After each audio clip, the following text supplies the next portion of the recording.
Hey y'all, it's Mikare from More Prana Gardens. I am in North Texas in Zone 8A, and you're never gonna believe this. I'm starting seeds on time. I know, it's unbelievable. I am starting to start my hot weather seeds. And in North Texas, this is about as late as we should start them. Realistically, most of these should go straight into the ground, but I'm still working on repairing the soil here, and we are pretty much on clay, and direct sowing is not going well here in the beds that haven't been down a few years.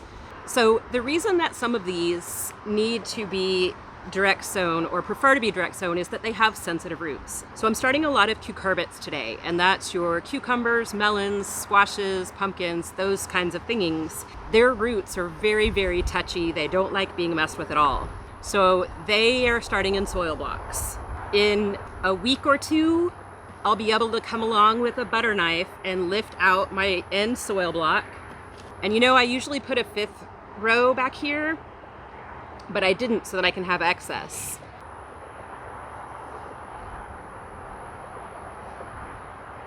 A painter's palette knife or a putty blade, something like that would be good to lift them out as well. But since they have sensitive roots, I don't want to like mess with them a whole lot. So that's why I didn't put my 5th row back there, just so you know. Let's see what we're starting.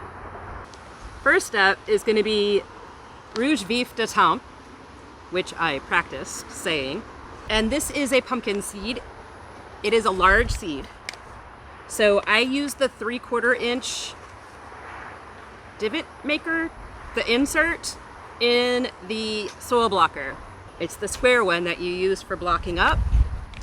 And I'm gonna start my larger seeds in those so that they get more depth.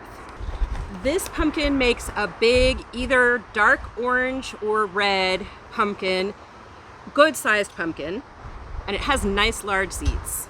So I'm gonna lie those down because I can never remember. And I know that lying them flat like this is okay. So I'm gonna put them in there like that. And at the end, I'm gonna come back through and cover all of these. Oh, and I've already marked my tray on the side. I'll show it to you in a little bit. Next up will be Luffa. So this is a bath sponge or a face sponge or whatever you use Luffa sponges for. This is it. It's a squash. And it has pretty good sized seeds as well. These can make vines that are 30 feet long. So if you put this in, think about where you want it to be, because it will spread quite a lot. And it has gorgeous yellow flowers on it. I'm just gonna drop those in the same way. Last year I grew one plant. I didn't plant it until like July something. And I didn't water it quite as much as I should have probably. And I got 2 good sized loofahs off of it. And that felt like a pretty good accomplishment considering it was my first time growing them. Next up is gonna be Autumn Beauty sunflowers that we saved from some that we grew a few years ago. Now, these seeds are a little bit smaller, and Autumn Beauty is a mix, so there can be different ones in here. Now, I only saved from a couple of flowers, so I don't have the full mix in here, but I saved from the darker. The Autumn Beauties are like oranges and reds and burgundies. Very pretty, not quite gothy, but we'll get to that. And I did switch down to the smaller divot maker, the thing that puts the hole in the top of the soil block. I switched to the smaller one for the rest of these because they don't need as much depth. Oh, and these are 7 feet tall, and they are multi-stemming. It's not one stalk with a sunflower on the top. It's like a bush of sunflowers. And that is Autumn Beauty. It's very windy today. All right, next up is Kajari melon. These are amazing. This is another, last year was the first time. And the melons are single serving. They're like this big, and the flesh really is that bright. They're extremely sweet. The skin is really thin. It peels off easily. They are so aromatic. Sniffing the plant is almost as good No, I was gonna say as eating the melons. It's not. Never mind. I lied. That was a big old lie. The melons are delicious. Now, once I get this all finished and set, I will be leaving this tray outside in the sun to germinate, just as if I was planting them in the ground. I'm gonna give them the same exact conditions they would have if I was starting them in the ground, except soil. Nice, happy, healthy soil instead of clay. Here it is. Here's the part where I say, hey, if you don't mind, if your subscribe button is red and you've either watched another one of my videos before or you're enjoying this one, would you please click that subscribe button so it turns not red? I would appreciate that. And also, if you could please click like, that would be super awesome. Both of those things let YouTube know that people like you like videos like mine, and that helps me grow, which helps me support myself, which, you know, we need. Thank you. Tithonia's next. Also known as Mexican sunflower. Tithonia makes a great big bush. I forget how tall they are. Feels like 800 feet. All right, well, I'm not seeing it in browsing. I want to say they're 6 or 7 feet tall. Big bush, very soft, fuzzy leaves, not like you would think of sunflower leaves. Big, bright, red-orange flowers. These make fantastic chop and drop. They have a nice deep taproot and they pull up nutrients. So throughout the season or when they're finished, you can cut them up and throw them on the ground right where they are and they'll create fertilizer. These are also very popular with bees, hummingbirds, butterflies, and I always have a praying mantis that seems to associate itself with my Tithonia as well. There are some varieties that are perennial in some climates. This one is not perennial here, but that's okay because we have seeds. And a spare seed got down in the middle of those and it's not coming back, so we'll just deal with that one later. So I said the autumn beauty sunflowers were not quite gothy, but we were getting there. Chocolate cherry! These are really dark. I haven't grown these yet. They are very dark. They look like they're like chocolatey red. So, yay. And then these are gonna have a contrast one coming up too. You might notice I am trying to mostly alternate like a melon and then a not melon, or a cucurbit and then not a cucurbit, except for these first two. That's because the cucurbits are going to grow lower and the sunflowers are going to grow taller as their seedlings, and this is going to give them a little bit more space to kind of sort out their leaves and things while they're growing. Woo, getting into the shadows. Market More cucumber. This is a slicing cucumber, but it makes pickles just fine. Trust me. I made pickles with this last year, and they were good. That one stuck to me. 3 more to go. Ice Ice Baby. I mean, vanilla ice. Sunflowers. These are the anti-chocolate cherry sunflower. They're really, really pale. They're not as yellow as the picture. They're not quite white, but they are very, very pale. They're really gorgeous. And this is another bushing sunflower. I think maybe everything I pulled out for sunflowers today is a bushing one. I apologize for this wind. I waited for the heat to go away, which it didn't. It's 96 right now, but it's windy and the air is not liquid today. So 96, it's not the worst 96 that it could be. Yeah, sorry for the wind and the shadows and trying to adjust to shooting in the heat. Pedigree de Run.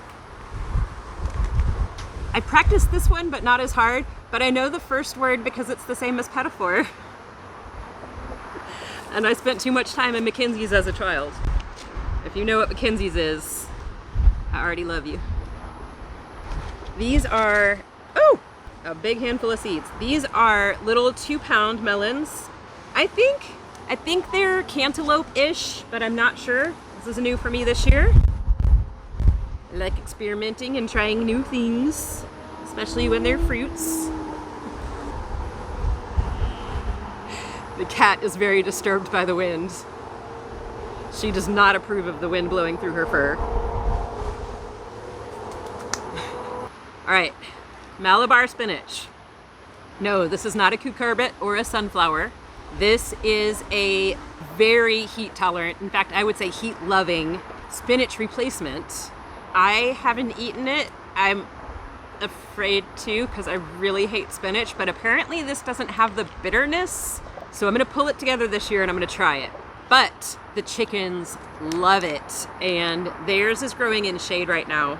So I'm gonna start some more in soil blocks for them, and that way I can get them a little bigger before they go into their little garden over there. And on these, I'm gonna put 2 in each. Doodly-doo, doodly-doo. That way, doodly-doo, they have more. Doodly-doo. These vine, they grow really tall. They will grow up 1/4 inch hardware cloth.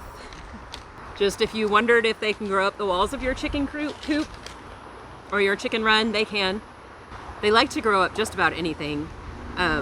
They have a thick leaf and they're mucilaginous, so they're hydrating and cooling.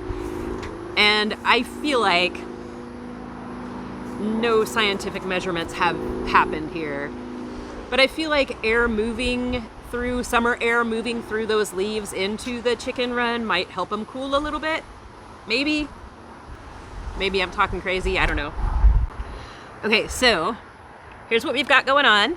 And yes, one of my blocks just lost its edge. The ones with the 3/4 inch tend to not hold their ends as well, but that's okay. So I'm gonna sprinkle some soil on top. I'm gonna bottom water this, and then I'm gonna leave it here.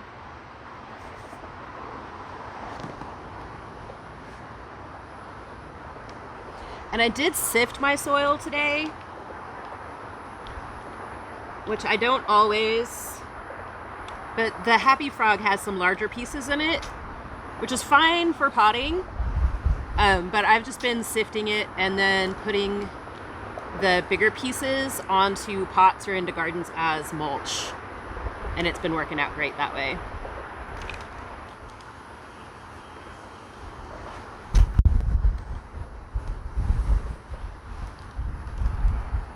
Okay, I put a little extra on that end with the larger seeds.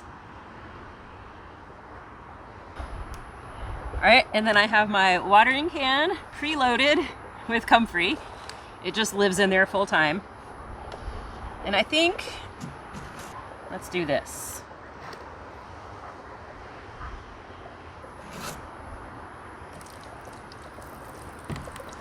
Now, when you keep comfrey in your watering can, it does sometimes get stuck. And it'll break down in there and come out when it's ready, but in the meantime, it does clog it up sometimes.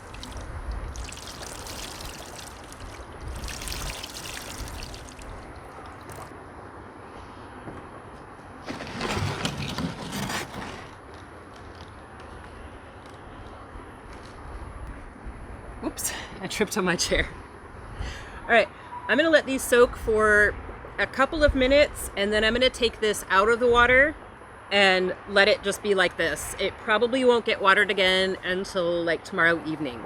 Most of these seeds will germinate within 10 days, so they're fairly quick. I will start planting them out when they're yay big, when they have about 4 sets, or about 4 real leaves, not 4 sets, sorry. When they have about 4 true leaves, 2 sets. I'm on time. Can you believe it? All right, oops. Got that packet a little wet. So I'm just going to clothespin my seeds together that I started today, and this way, if anything fails to germinate, I have this whole set from this tray set aside. And then in a couple of weeks, I'll sort them back in with my other stuff, which honestly, it's probably gonna be more than a couple of weeks. I haven't been on top of that lately. This has had enough time to sit in its water. So I'm just gonna lift this out. Ooh, it's heavy now. And I'm gonna take this bottom tray and I'll just feed it to other plants that are right here. It has some comfrey tea in it already.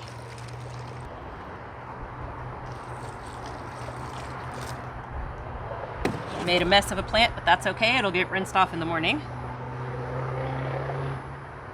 Put that right back in here. Whoops. Yeah, it's this way. Okay. And there we go.